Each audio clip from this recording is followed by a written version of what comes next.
সবজি দিয়ে আজকে ২ ধরনের রান্না করে দেখাবো। তো আপনারা যারা এভাবে রান্না করে খাননি, আমার রান্নাটা দেখে বাসায় একবার ট্রাই করতে পারেন। আশা করি সবার কাছেই ভালো লাগবে। এই যে একটা সাদা কিছু দেখতে পেলেন? একটা ঝাড়িতে এটা ছিল কচু। তো কচুটা সেদ্ধ করে রাখা হয়েছে। আর এখানে একটা হাঁড়িতে ইলিশ মাছগুলো আগে থেকে পরিষ্কার করে রাখা হয়েছিল। সেগুলো নিয়ে এর মাঝে একটু করে হলুদ গুঁড়ো, মরিচের গুঁড়ো, লবণ দিয়ে একটু রসুন বাটা দিয়ে একটু মাখা হয়েছে আর কি। তো আর এপাশে একটা হাঁড়িতে দেখতে পাচ্ছেন, এটা হলো কচুর ডুগা। তো এগুলা কেটে সেদ্ধ বসানো হয়েছে ডেকে একটু লবণ দিয়ে। আর এই যে মাছটা একে রাখা হয়েছে সেটার মধ্যে একটু পানি দিয়ে একটু নাড়াচাড়া করে এখন এই তো চুলায় বসিয়ে দেওয়া হলো রান্না হওয়ার জন্য। এই তো এখন রান্না হবে, একটু ঢেকে দেওয়া হলো। তারপর এখানে যে দেখেন হাঁড়িতে কচুটা ছিল এটা একটু নাড়াচাড়া করে দেওয়া হয়েছে আর কি, যেন মিশে যায় তাড়াতাড়ি আর লবণটা এর সঙ্গে আর সেদ্ধ হয়ে যায়। দেখেন ফাইনালি কচুটা আমার সেদ্ধ হয়ে গিয়েছে আর অনেকগুলো পানি আসছে কিন্তু কচু থেকে। তো আমরা এখন কচুটা ছেঁকে নিলাম আর ঝাড়িতে ঢেলে। আর এদিকে ইলিশ মাছের তরকারিটা কিন্তু হয়ে গিয়েছে, অল্প পানি দিয়ে রান্না করা হয়েছে। তারপর একটা প্যানে পেঁয়াজ কুচি দিয়ে পরিমাণ মতো হলুদের গুঁড়ো, এখানে রসুন বাটা দেওয়া হয়েছে, একটু আদা বাটা দিয়েই তো একটু নাড়াচাড়া করে নেওয়া হচ্ছে ভালোভাবে, যেন একটু কষানো হয় আর কি। তারপরে এর মাঝে একে একে গুঁড়া মশলাগুলো দিয়ে দেওয়া হলো, দিয়ে দেওয়া হলো ধনিয়া গুঁড়ো, মরিচের গুঁড়ো দিয়ে এখন আবার একটু নাড়াচাড়া করা হইতেছে।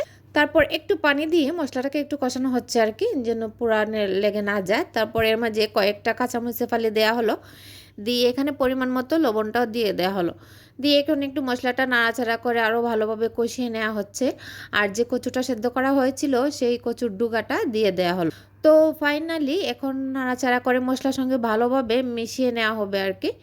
তো এই তো মিশিয়ে নেওয়া হচ্ছে। আর কচুর ডুগাটা এভাবে রান্না করে খেলে কিন্তু অনেক মজার লাগে। আপনারা চাইলে বাসায় একবার ট্রাই করে দেখতে পারেন। তো এই তো ভালোভাবে মেশানোর পর এর মধ্যে কয়েকটা কাঁচামরিচও দেওয়া হলো, দিয়ে এখন ভালোভাবে মিশিয়ে নেওয়া হচ্ছে। আর যে ইলিশ মাছটা রান্না করা হয়েছিল এখান থেকে মাছের 2টা মাথা দিয়ে দেওয়া হলো কচুর ডুগার মাঝে। তো দিয়ে এখন খুব ভালোভাবে মাথাগুলো ভেঙে দেওয়া হবে। তো ভেঙে দেওয়ার পর ভালোভাবে কচুর সঙ্গে মিশিয়ে নেওয়া হবে, তাহলে কি মাছের ঘ্রাণটা সারাটা কচুর মধ্যে ছড়িয়ে যাবে। এই তো এভাবে নাড়াচাড়া করে তারপর ভাজা ভাজা করে ফাইনালি নামিয়ে নেওয়া হলো। এই তো আমার কচুর ডুগা রান্নাটা হয়ে গিয়েছে। এভাবে কচুর ডুগা রান্না করে খেলে কিন্তু অনেক মজার লাগে।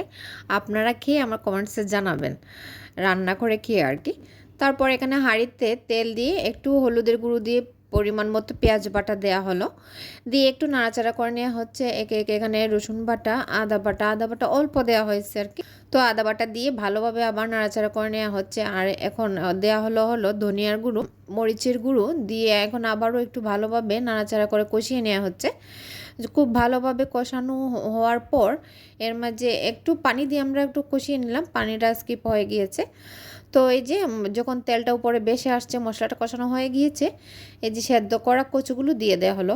আর এই কচুটাকে অনেকে বলে মান কচু, কেউ বলে আড়ি কচু, যে যাই বলেন না কেন এভাবে রান্না করে খেতে কিন্তু ভালোই লাগে কচুটা। তারপর কচু দিয়ে খুব ভালোভাবে মশলার সঙ্গে কষিয়ে নেওয়া হচ্ছে। তো একটু নাড়াচাড়া করে কষানোর পর হালকা একটু পানি দিয়ে দেওয়া হলো, দিয়ে আবারও নাড়াচাড়া করে এখন একটু ঢেকে আমরা রান্না করে নিব, যেন আরও ভালোভাবে কষানোটা হয়ে যায়। তো কিছুক্ষণ পর ঢাকনা উঠিয়ে আবারও নাড়াচাড়া করে দেওয়া হলো। তারপর আমার কচুটা কষানো হয়ে গিয়েছে, এখন ঝোলের জন্য পরিমাণ মতো পানি দিয়ে দেওয়া হলো। এই তো পানি দিয়ে আবারও হালকা একটু নাড়াচাড়া করে আর যে ইলিশ মাছগুলো রান্না করে রাখা হয়েছিল সেই মাছগুলো দিয়ে দেওয়া হলো। তো দিয়ে এখন একটু মাছগুলো ছড়িয়ে দিলাম আর কয়েকটা কাঁচামরিচ দেওয়া হলো। তারপর আর কি এখন ঢেকে রান্নাটা করে নেব। তো আজকের রান্নাগুলো কিন্তু আমার শাশুড়ি মা বসিয়েছেন আর আমি সঙ্গেই ছিলাম, ভিডিও করতেছিলাম, একটু নাড়তেছিলাম। ফাইনালি আমাদের আজকে 2টো রান্নাই হয়ে গিয়েছে। এই তো রান্নাটার ফাইনাল লুক আমি দেখিয়ে দিলাম। ভালো লাগলে আমার কমেন্টসে জানাতে ভুলবেন না। সবাই ভালো থাকবেন। আসসালামু আলাইকুম।